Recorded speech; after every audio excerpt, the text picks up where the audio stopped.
What's up guys, this is Rise and welcome to another video.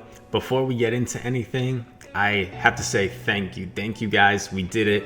We hit 1,000 subscribers. This young channel has risen in subscribers very fast. I only created it in terms of posting Pokemon Go PvP content. I only created this channel really like 3 weeks ago is when I started uploading Pokemon Go videos. So to see 1,000 subscribers already, that's really fast, and hopefully we can increase this rate for the long time. I really appreciate it. I love this game. I like making these videos a lot, and it's something I'm enjoying, so hopefully we can keep it going. And in today's video, we are going to be showcasing Obstagoon, brand new to the game from the Galarian region, and it's all the craze right now. It kind of breaks up that core meta within the Ultra League, and I have one. It has like decent IVs, not the best, but I was impatient. I invested in it with what little Stardust I do have in order to get some awesome content for you guys, and also because I wanted to use it myself. We're gonna start off with Obstagoon using Counter, Night Slash, and Cross Chop. And in these battles, you may notice my score has dropped significantly. It's dropped so much, and it's not necessarily because I've been playing terrible. It's because I tried doing some creative sets where I was gonna make a video using an auto recommended team every time, and I went, not only did I go 0-5, but I went like 0-10 because you keep battling till you play, and it literally dropped my score 150 points. And maybe you guys would want to see me losing like 10 games in a row with auto teams, but I just got like frustrated because it was kind of unnecessary. And yeah, anyways, it probably wasn't the best idea. I don't care too much about my score at this point in the season, because I think it really matters towards the end when we're trying to get to rank 10.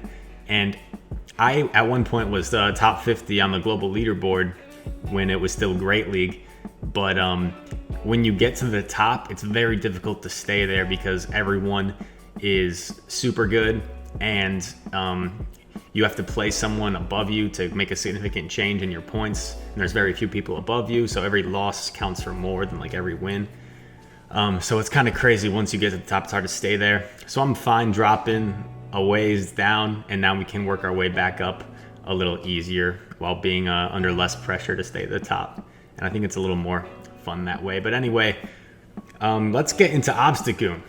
We're showcasing him in this video. He goes down there to the Articuno. We're gonna bring in Mewtwo, and I think I might go for, I was gonna try an aggressive farm down, but they switched to Giratina, so we're gonna switch into our own Giratina because Mewtwo would be taking super effective damage from those Shadow Claws.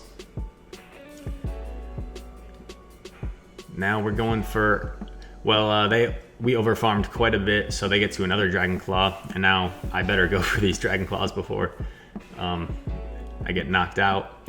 There's one. Here we go for a second Dragon Claw. I'm running a pretty powerhouse team in this game with 2 legendaries, Armored Mewtwo and Giratina. I am able to come in and use my Psy Strike straight away, which sort of negates all the energy they had farmed up. And now we can Confusion down, and we're going to use our shield. In this way, we can survive the Icy Wind, go for the Psy Strike, and a pretty clean victory there, albeit it was pretty close. So first game with Obstagoon, we get a victory. Very nice, very nice. It takes a little bit of getting used to. I've always felt you should cover your lead with something else. So that's why I'm running Mewtwo and then Obstagoon in the back. This team is very weak to Charmers, which you will see, especially Charmers in the back. And that prompts me to make a change. I go for a Psy Strike expecting they might shield. They do shield. I switch into Obstagoon. I probably should have shielded the Shadow Ball, but I didn't want to get baited by Licky Licky. I didn't want to get baited with a body slam. I go for the cross chop, and interesting thing with the moveset of Obstagoon, the cross chop is a worse move, I believe, than the Night Slash, and it doesn't get stab, same type attack bonus if you're not familiar with that. So Night Slash actually does like almost as much damage, even if you're hitting cross chop for super effective. So Night Slash is actually arguably the way to go, like pretty much all the time, unless you're in a situation where you like need to knock something out, and cross chop would be super effective. But Night Slash has a slight chance, I think it's a 12.5% chance of boosting your attack by 2 stages, and you will see that a few times, and how effective that can be with Obstagoon. We're gonna hit Swampert with the Shadow Claw here, or Dragon Claw, excuse me. Oh, they swapped into Licky Licky. I didn't see that. Sorry, I have some things in my mind that I wanted to say in addition to the battles. But if you guys followed the main series television show and played the main series games, I did that when I was very young, up until through Generation 4. So it's cool for me with now Obstagoon and the Galarian Zigzagoon evolution from that. It's cool for me that now that I'm back to Pokemon after kind of a long hiatus in my like teenage years, that I'm learning these new forms of Pokemon, these new Galarians, and pretty much everything from the Unova region was new for me. So it's cool for me getting back to this game and learning a lot of new Pokemon, and some really cool ones at that. We're met with a Scizor, and Scizor destroys our team. Scizor beats everything pretty much. So especially if it has X-Scissor. Let's see if it does. It does have X-Scissor. So we are not in a good situation, but what saves us is the fact that they stay in here, because Obstagoon can actually do something against Scizor, and we get the boost, which saves us. We're gonna go for Cross Chop because Night Slash would be resisted. Cross Chop chunks away, but these counters, man, these counters are doing a lot of damage against Poliwrath. We're gonna shield. Unfortunately, it's just an Ice Punch. Another one's coming in. I know this could not be a Dynamic Punch, so I'm just gonna let it go because I know we can survive. And we get to a Cross Chop.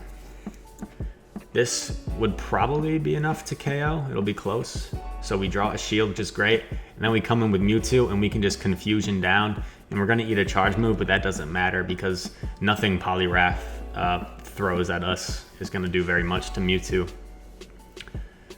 Scizor's coming in. Dynamic Punch would be the way to go in a situation, or against Scizor normally, but he's so low that I'm just going Psy Strike because I expected a shield anyway. We're gonna let it go through, even though it'll be super effective. It's a nice slash, Night Slash. Armor Mewtwo is very tanky. Do I decide to shield here?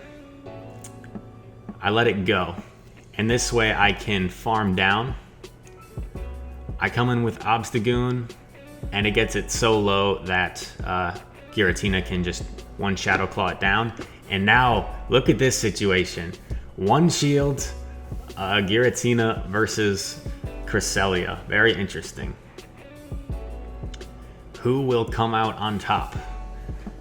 I let the first one go through in case they were like, I don't know, trying to bait with Grass Knot. I don't have a Cresselia, so I think Grass Knot is less energy than Moonblast, maybe not.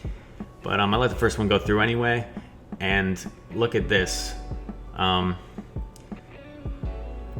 Giratina, after we use this shield, Giratina with a shield advantage is going to be able to take out this Cresselia. We just go for Dragon Claw in the end because that's all we're gonna need to take out Cresselia. And with that, it is a GG. Battle of the Tanks. And some of you might be thinking like, hey Chris, you're pairing two legendaries, Giratina Altered and Armor Mewtwo with Obstagoon. Of course Obstagoon's gonna look good. But let me tell you, like, the thing is pulling its own weight. This might be the really bad game. Let's wait and see. I ran into so many Dragon Breath Giratinas. It seems to me like Dragon Breath is actually more popular than Shadow Claw, even though Shadow Claw is supposedly the better moveset according to PvPoke. In this situation though, Dragon Breath is actually better for me because Shadow Claw would be doing super effective damage and he'd be getting to charge moves faster. So Dragon Breath is actually beneficial for me in this situation with Armored Mewtwo. I go for this Psy Strike. I'm expecting probably a shield because then he would be able to just farm me down. He does shield. In order to not let him farm me down quite as much, I come in with my own Giratina. And if he doesn't switch, I'll be able to just farm him down with Shadow Claws. He does switch though, and it's a Togekiss. Oh God. So we are not in a good situation at all. And this is when I realized this team is just absolutely terrible against Charmers. And at this point I have two shields that are completely worthless because Obstagoon is not going to be able to do anything. All its moves will be resisted against Togekiss. So I surrender that match. It happens. I'm one, like, I don't see any like some people call them rage quits. I don't see that in Pokemon Go. Like I wasn't annoyed, I wasn't angry, I just knew the game was over. So like, okay, no point in continuing. I'm just saving myself some time. Pretty decent lead for us was Obstagoon against Mewtwo. And this game, so we had a surrender where Obstagoon was worthless, but now check out this game. This is where Obstagoon shows out. And the reason I'm going for Night Slash is you see it does like almost as much damage as Cross Chop does, even though it's resisted. So I'm gonna shield this expecting a Sludge Wave, but it's an Acid Spray. Very interesting. Not many people are running that on their Alolan Muck. Going for a Night Slash, we even get a shield and our attack goes up. So that is beautiful. We're able to counter down because our attack was boosted 2 stages. Mewtwo comes back in. This Night Slash will do a lot of damage now. Does almost half health. And we get a double boost. A double boost for our Obstagoon. This is insane. Going for another Night Slash. We draw the last shield. And even if this is like a Psy Strike, which we could survive, we're still going to shield because we're quadruple boosted at this point. And oh my goodness, we're gonna get to another Night Slash, and this will be more than enough to take out this Mewtwo. And a Swampert comes in, and check this out, this quadruple boosted Night Slash. Oh my God, takes out a huge chunk of health, and with like 1 HP, Swampert gets to a Hydro Cannon. So is it considered clickbait if I put in the title like Obstagoon sweeps an entire team? Because technically that Swampert had 1 HP. So if I end up titling this video Obstagoon sweeps an entire team by himself, you'll have to watch till the end and let me know in the comments if that was clickbaity and you're mad at me. Hopefully not. But anyway, once again, I'd like to thank you guys for the growth of this channel. 1,000 subscribers. Hopefully I can keep providing you guys with some good content. I'm probably gonna show a few more videos with Obstagoon, being that I invested a lot in it. I'll try building some different teams around Obstagoon and maybe try out Hyper Beam, hashtag get beamed on Obstagoon, because it does have access to Hyper Beam. But yeah, thanks you once again. If you want to see something special for a 1K subscriber video, maybe like a Q&A, if you guys are curious about me at all, or if you don't really care, you just want to see some cool Pokemon content, I totally get that too. But that said, without further ado, thanks for watching. If you enjoyed this content, please like, subscribe, share it with your friends. And with that said, everyone have a great rest of your day, and I will see you in the next one. Peace.